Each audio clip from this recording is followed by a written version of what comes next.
पाकिस्तान को एक एक चीज पता थी। हम एक भी अपना वेक्टर यानी एक पर्टिकुलर एयरक्राफ्ट कहीं इधर से उधर मूव करते तो पाकिस्तान को सब कुछ पता था। इंडिया में एग्जैक्टली क्या हो रहा है, क्यों हम कोई भी वॉर जीत ही नहीं सकते आज के डेट। चाइना का जो कि बताया जा रहा है one of the best right now, the most accurate, वो है बेदू। पाकिस्तान ने लॉन्च कर दी है with the help of China 6 earth observation satellites. 16 महीने में 6 सैटेलाइट्स लॉन्च करी है उन्होंने। एंड वी ऑलरेडी नो कि पाकिस्तान ने बेदू को बहुत इफेक्टिव तरीके से ऑपरेशन सिंधु के दौरान यूज किया था। एंड ये जो आपका पूरा सिस्टम है नाविक, असलियत तो ये है कि ये चल ही नहीं रहा है सिस्टम। अगर चल रहा होता अच्छे से तो हम ब्रह्मोस में जीपीएस को यूज कर रहे हैं। अमेरिका ऑलरेडी बता चुका है कि भाई अगर आपका कॉन्फ्लिक्ट होता है पाकिस्तान के साथ तो हम आपको जीपीएस नहीं अवेलेबल कराएंगे। हमारे कोई भी चाहे जितने भी ड्रोन्स जितने भी मिसाइल्स हो, दे विल नॉट वर्क। आप भेज ही नहीं पा रहे हो नई सैटेलाइट्स। हमारी जितनी भी सैटेलाइट्स हैं ठीक है, उनमें काफी टेक्निकल फेलियर आ रहे हैं। चंद्रयान 3 के ऊपर जो एक टेक्नीशियन ने काम किया था दीपक कुमार, बेचारे अपना पेट पालने के लिए, अपने परिवार का पेट पालने के लिए उनको चाय बेचनी पड़ रही है। आप हार जाओगे, आप वॉर नहीं जीत पाओगे। अरुणाचल प्रदेश के अंदर चाइना कब्जा कर चुका है। अगर आप भी मेरी तरह वॉर एंथुसियास्ट हो तो आपने बहुत बार देखी होंगी ये वर्ल्ड वॉर 2 की फिल्म्स कि कैसे डी डे पर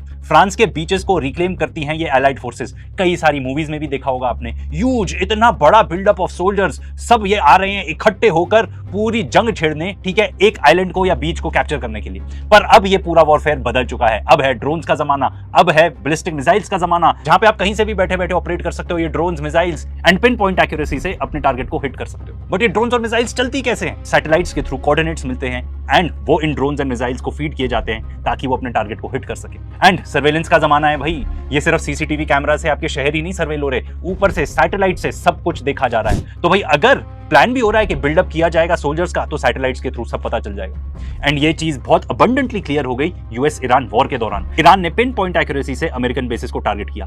एंड हम इतनी दूर क्या जाएं भाई, इंडिया और पाकिस्तान के बीच में जो कॉन्फ्लिक्ट हुआ था तब भी यही सेम चीज सामने आई थी। पाकिस्तान ने यूज की थी चाइनीज सर्वेलेंस। उन्होंने उनको पिन पॉइंट एकदम एक्यूरेट रियल टाइम डेटा दिया था। इनफैक्ट इतना ज्यादा कि पाकिस्तान को एक एक चीज पता थी। हम एक भी अपना वेक्टर यानी एक पर्टिकुलर एयरक्राफ्ट कहीं इधर से उधर मूव करते तो पाकिस्तान को सब कुछ पता था। फोन पे ही कॉल करके बोल देते थे ये जो मूव किया है ना इसको वापस कर लो। एंड अगर ईरान वॉर पे वापस आए, जब 2025 में कॉन्फ्लिक्ट हुई थी बिटवीन इजराइल एंड ईरान, तब ईरान यूज कर रहा था जीपीएस। बट उनके लिए गेम चेंजर हो गया जब उन्होंने जीपीएस को डिच करके, जो कि एक अमेरिकन टेक्नोलॉजी है, उन्होंने यूज किया बेदू, जो कि एक चाइनीज टेक्नोलॉजी है। मतलब पहले जब ईरान ने टारगेट किए तो ये जीपीएस के थ्रू जैम कर देते थे। ईरान को पता भी नहीं रहता था कि वो एग्जैक्टली टारगेट हिट किया कि नहीं, या एटलीस्ट डाउट में रहते थे वो हमेशा। बट 2026 में अभी जो लेटेस्ट वॉर हुआ तब पिन पॉइंट एक्यूरेसी से यूएस बेसिस को धराशाही कर दिया ईरान ने। कैसे? क्योंकि ऊपर से सैटेलाइट्स थी जिन्होंने इनको पूरा रियल टाइम डेटा दिया। आज के डेट में तो अगर आपके पास ये सैटेलाइट्स ना हो तो आप वॉर लड़ ही नहीं सकते। इसीलिए आज के वीडियो में डिस्कस करेंगे कि भाई इंडिया में एग्जैक्टली क्या हो रहा है, क्यों हम कोई भी वॉर जीत ही नहीं सकते आज के डेट में। तो सैटेलाइट्स एग्जैक्टली वॉरफेयर में क्या रोल प्ले करती हैं? सबसे पहले तो वो ऊपर से बिकॉज वो सब कुछ देख सकते हैं, आपको एक एक चीज की वो डेटा देंगे, इंटेलिजेंस गैदर करेंगे, मिलिट्री कम्युनिकेशन में भी हेल्प करती है वो आपको हाई रेजोल्यूशन इमेजरी प्रोवाइड करेगी कि भाई आप किस चीज को टारगेट करना चाह रहे हो। एक बार टारगेट हो भी गया तो आज के डेट में आप देखते हो ना कि भाई सैटेलाइट इमेजेस रिलीज हो रही हैं, जिससे ये पता चलता है कि अमेरिकन अगर मान लो एक जगह पे अपने एयरक्राफ्ट पार्क करते थे तो अब वो एयरक्राफ्ट उन्होंने गायब कर दिए हैं। यही भी पता चल जाता है कि अगर किसी चीज को टारगेट किया तो वो टारगेटिंग कितनी इफेक्टिव थी। एंड रियल टाइम पता चलता है आपको ये सब। इसके अलावा अगर आपको कोई चीज टारगेट करनी है तो भी आपको अपने मिसाइल्स के अंदर, अपने ड्रोन्स के अंदर फीड करना पड़ेगा कि भाई इस कोऑर्डिनेट पर हिट करनी चाहिए मिसाइल या ड्रोन।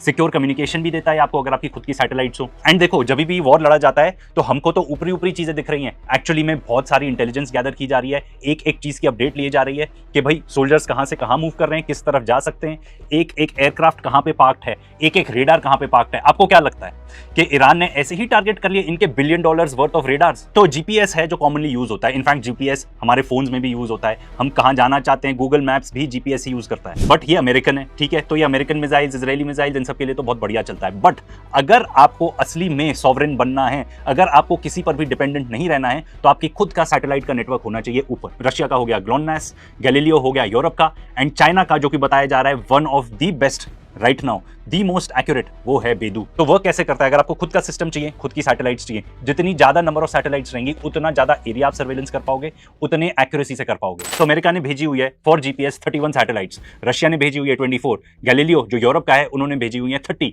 एंड बेदू जो चाइना का है उन्होंने भेजी हुई है 45 सैटेलाइट। एंड देखो इंडिया के लिए ये और भी ज्यादा जरूरी हो जाता है अब इस चीज में एडवांस करना, एंड आगे बात करेंगे कि इंडिया एग्जैक्टली कर क्या रहा है इसमें, क्योंकि पाकिस्तान ने लॉन्च कर दिए हैं with the help of China 6 earth observation satellites. 16 महीने में 6 सैटेलाइट्स लॉन्च करी है उन्होंने, एंड ये सब इंडिया को सर्वेलेंस करने के लिए ही करी है।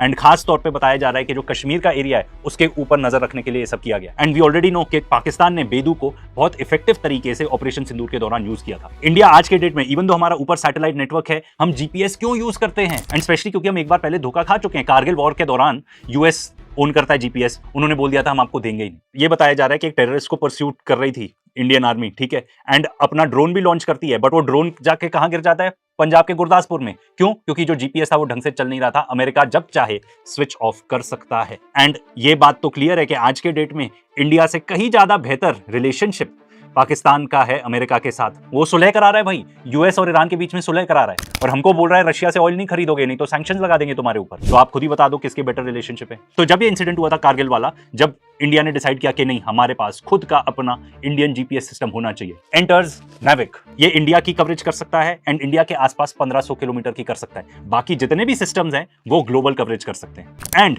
सबसे इंपॉर्टेंट बात यह है कि जो हमारी सिग्नेचर मिसाइल्स है, मतलब जिसको हम एकदम प्रेजेंट करते हैं, द टॉप नॉच ब्रह्मोस, वो भी नाविक नहीं यूज करती, वो जीपीएस यूज करती हैं। क्यों? आगे सुनो। तो बेसिकली आपको कॉन्स्टलेशन ऑफ सैटेलाइट्स चाहिए रहता है इस सिस्टम को ऑपरेट करने के लिए। नाविक जो है हमारा इंडिया का, उसकी 7 सैटेलाइट्स हैं, एंड आपको कहीं कहीं वेरिंग रिपोर्ट्स मिल जाएंगी, बट बहुत सारी रिपोर्ट्स ऐसी हैं जो बताती है कि बहुत इश्यूज फेस कर रहे हैं। स्पेशली इनमें एक एटॉमिक क्लॉक होती है, ठीक है, सैटेलाइट्स के अंदर, वो रन आउट हो जाती है, तो फिर आपको नई सैटेलाइट लॉन्च करनी पड़ेगी आई बिलीव। एंड ये 7 में से एक ही सैटेलाइट फंक्शनल है अकॉर्डिंग टू दिस आर्टिकल। इन सैटेलाइट्स के अंदर एक एटॉमिक क्लॉक होती है, वो भी एक्सपायर हो जाती है। एंड ये जो आपका पूरा सिस्टम है नाविक, ये तब चलेगा ढंग से अगर आपके पास कम से कम 3 तो ऑपरेशनल हो। अकॉर्डिंग टू दिस आर्टिकल सिर्फ एक ही ऑपरेशनल है। असलियत तो ये है कि ये चल ही नहीं रहा है सिस्टम। अगर चल रहा होता अच्छे से तो हम ब्रह्मोस में जीपीएस क्यों यूज कर रहे हैं? देखो सिंपल बात है, अगर हमारे पास खुद का सिस्टम नहीं है तो हम कोई वॉर जीत ही नहीं सकते। एंड अमेरिका ऑलरेडी बता चुका है हमारे एडमिनिस्ट्रेशन को कि भाई अगर आपका कॉन्फ्लिक्ट होता है पाकिस्तान के साथ तो हम आपको जीपीएस नहीं अवेलेबल कराएंगे। तो भाई हमारी वॉर किसके साथ होने वाली है? पाकिस्तान के साथ ही होने वाली ना। इसका मतलब हमारे जितने भी ड्रोन्स और मिसाइल्स है, अगर अमेरिका वैसा करता है जैसा वो बोल रहा है, देन वी आर डूम्ड। हमारे कोई भी, चाहे जितने भी ड्रोन्स, जितने भी मिसाइल्स हो, दे विल नॉट वर्क। ये इंडियन एक्सप्रेस का आर्टिकल है, ये बताता है कि अगर आपको प्रिसाइसली ऑपरेट करना है, 4 सैटेलाइट्स आपकी ढंग से काम करनी चाहिए। एंड आज के डेट में भी जो हमारी सैटेलाइट्स हैं उनकी एटॉमिक क्लॉक भी खत्म हो जा रही है, तो you need to basically send new satellites into space. But उसमें भी चैलेंजेस हैं। पिछली बार जो हम 2 अटेम्प्ट कर चुके हैं सैटेलाइट्स भेजने की, वो फेलियर में एंड हुआ है 2025 में, 2026 में। एट एनी पॉइंट जो IRNSS-1B है, जो कि ओल्डेस्ट सर्वाइविंग सैटेलाइट है, अगर वो फेल हो जाती है तो बेसिकली ये जो पूरा सिस्टम है यही खत्म हो जाएगा। तो भाई ये सिर्फ मिलिट्री को नहीं अफेक्ट करता, ये ऑर्डिनरी सिटीजन्स को भी अफेक्ट करता है, क्योंकि नाविक काफी सारी चीजों के अंदर यूज हो रहा था। फॉर एग्जाम्पल जो बहुत सारे ट्रक ड्राइवर्स हैं, बसेज हैं, वो इस पर डिपेंड कर रहे थे।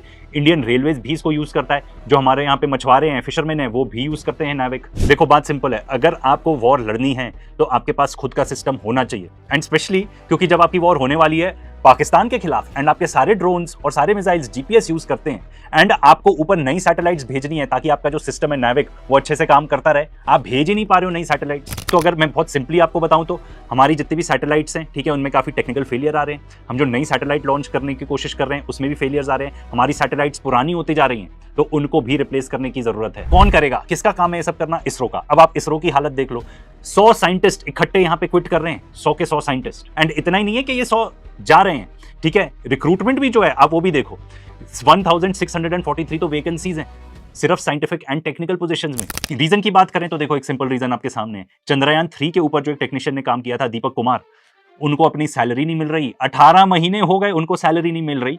बेचारे अपना पेट पालने के लिए, अपने परिवार का पेट पालने के लिए उनको चाय बेचनी पड़ रही है, इडली बेचनी पड़ रही है, क्रेडिट कार्ड के ऊपर रिलाय करना पड़ रहा है। 4 लाख का लोन उनके ऊपर ही आ चुका है। तो भाई अगर हमको इस चीज का सोल्यूशन ढूंढना है, एंड वो बहुत जरूरी है क्योंकि विदाउट दिस हम कोई भी वॉर जीत ही नहीं पाएंगे, तो भाई सबसे पहले तो एक्सेप्ट करो कि प्रॉब्लम है। हम बता रहे हैं कि हमारी जो रोड्स हैं वो स्पेस टेक यूज कर रही हैं, ठीक है, हमारे पास इसीलिए इतना अच्छा इंफ्रास्ट्रक्चर है। एजुकेशन देखो, एजुकेशन की तो कोई बात ही नहीं कर रहा आज के डेट में, ठीक है, जो लोग देश चला रहे हैं एटलीस्ट वो तो कुछ बात ही नहीं कर रहे। किडनैपिंग और चल रही है, यहाँ पे सोनम वांगचुक को किडनैप कर लिया। एंड भाई ये जो प्रोटेस्ट चल भी रही है किस चीज के लिए चल रही है? कि भाई एजुकेशन सिस्टम को ठीक कर दो। एजुकेशन सिस्टम को आप ठीक नहीं करोगे ना तो this is a direct threat to our national security. And I explain you how. Iran को देख लो, ठीक है, ईरान अमेरिका के साथ भिड़ गया, जीत भी गया, मोर देन $30 बिलियन अमेरिका ने लगा दिए इस वॉर के ऊपर, फिर भी बुरी तरह वो हार गए। क्यों? क्योंकि ईरान में जो पॉपुलेशन है वो पढ़ी लिखी है। वहां पे जो अगर आप स्टेम ग्रेजुएट्स भी देख लोगे ना, जो साइंस एंड इंजीनियरिंग रिलेटेड जो ग्रेजुएट्स हैं, तो विमेन का परसेंटेज इज हायर।